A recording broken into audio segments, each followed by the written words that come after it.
Alright, let's talk about Redfall. So I played it, and it didn't take me long to realize that this is a bad game. Now, I read the reviews after, and of course I disagree with so many of them, but that's fine. That's how it should be. We don't need to agree. And of course, some players will love playing the game and some don't. But for me, there are so many issues with the game, including the cringy voice lines, the graphic that look, to be honest, at 2023, it looked like a retro game, and I played at the highest graphic settings. The AI is absolutely terrible. The pace of the game loop was absolutely boring. The level design, I didn't like it at all. And the UI and the feedback, sound for feedback when you're actually doing something is not actually existent in the game. It just overall feels like a kind of a lazy and rushed game.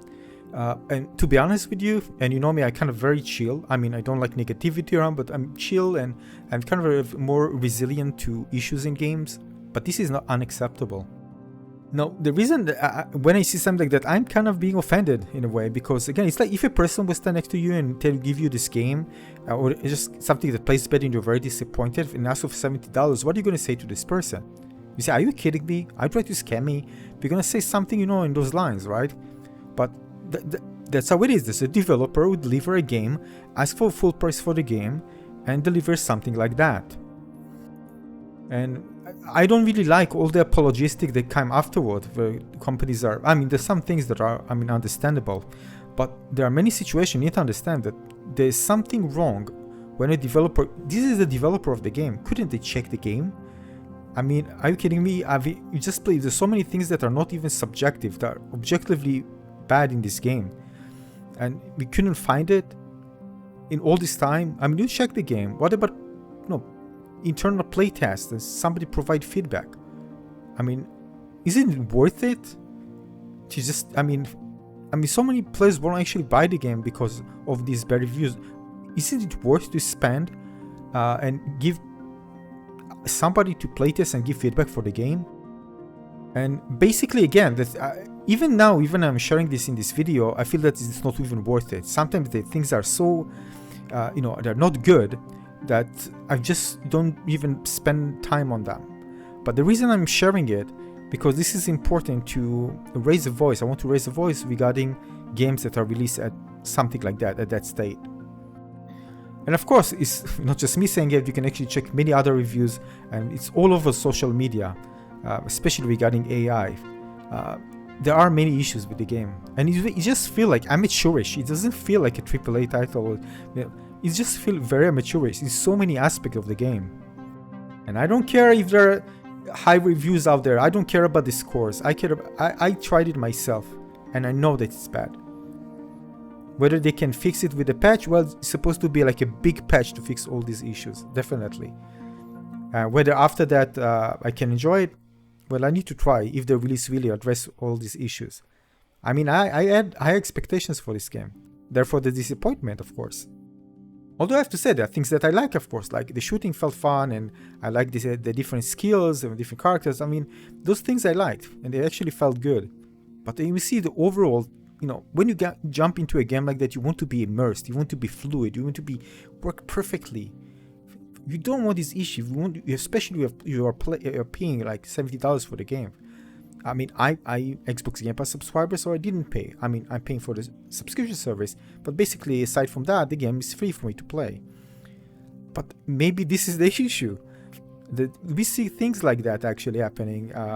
But come on, why? That's what we deserve. I prefer playing for a game would you be good than getting something like that. Seriously. We need to understand there were some games that, it wasn't the case, like with No Man's Sky. I actually enjoyed No Man's Sky to some degree, although I completely agree with what people said about Elo games. And it's not like the first time. With Cyberpunk, I enjoyed the game a lot. But yeah, there were issues. Now, I'm pretty sure that some players will be worried about whether Starfield will suffer like that. You need to wait and see how it goes. But I'm not generalizing anything. This is just particularly for this game. And I'm just going to move on, basically. Whether I'm happy, by the way, as a subscriber to get something like that, Xbox Game Pass subscriber, of course not. Of course not. I want games that I don't want to see lots of these half-baked games just being released for whatever reason they decide to release it at its state. Yeah, this is why I'm raising my voice, because I don't accept that. No. But not at the point where I'm going to say, oh, I'm not going to play anything the developers are releasing. Not at this point. But this is sad. This is just sad. And yeah, this is a red flag, by the way, and it's not the first time that, you know, developers, AAA developers are releasing a game and which just feels unfinished. And this is why, by the way, I spend a lot of time playing, you know, lots of indie games where I find that, you know, even a single developer can develop such an amazing game and pay so much attention to the smallest details. And even it takes a lot of time. I sometimes prefer supporting those developers and providing feedback and spend my time to give them feedback than getting into a situation like that. I actually think that most of the innovation of gaming come from small developers. You see, also kind of a mix and finding more things. Like I really like VR, for example. So, I mean, lately I spend a lot of time in VR and less than other things because I just enjoy playing games there more than finding so many games that either rehashed, remastered, or whatever. They just felt more or less the same. And I just don't enjoy being in the same. I mean, really, I want to try new things. Really. And it doesn't have to be like, you know, something new, something fresh. And this is why, luckily, again, I have the VR medium, which actually provide you tons of that. So yeah, basically a big disappointment. And whether I'm going to try it again, listen, I don't know. I don't know. For me, in my perspective, I don't know can they save the game, to be honest. I think it's just going to be easy skip and that's it. But if they drop a patch, a big patch, addressing many of the issues, I might jump into it. But definitely I have a big disagreement with so many of the reviews that I read. Even those who actually weren't like praising the game, but there's so many issues in this game. But that's fine. Again, the majority of actually who review the game realize there are big issues in this game. Whether there are technical issues, you know, fun factor issues with the gameplay loop, just things that just don't come up well together. And yeah, I mean, everybody, I mean, I didn't play it too much to actually find many of the other issues that expect me down the road. I just realized that this is it. I'm not going to stay here to find out. I had enough until that.